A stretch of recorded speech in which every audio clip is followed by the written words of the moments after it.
फिर उसके बाद आपने फौज से खिताब करते हुए कायदे आजम ने जो है 1948 में कहा, याद रखें कि ये वो सुने जिसके बाद ये फौज तो किसी सूरत कायद के साथ नहीं खड़ी, ना ये पाकिस्तान के साथ खड़ी है, तो इसलिए कायद की तस्वीर हटाना बनता है। याद रखें कि मुसल्लह अफवाज अवाम की खिदमतगार है, आप कौम की पॉलिसी नहीं बनाते, ये हम शहरी करते हैं। क्या किया, बिल्कुल इनको बेगैरत लोगों को सियासत से अलग कर दिया और बता दिया कि तुम नौकर हो, मुलाजिम हो। ये जिंदाबाद के नारे लगाना क्या मतलब, जिंदाबाद, तुम अपनी ड्यूटी सर अंजाम दे रहे हो, उसकी तनख्वाह ले रहे हो।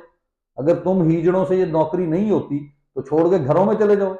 अवाम है और लोग जो है वो नौकरी कर लेंगे, वो मुल्क की आपसे बेहतर जो है वो हिफाजत भी कर लेंगे, और अगर कोई आइन शिकन आएगा उसको गिरेबानों से भी पकड़ लेंगे।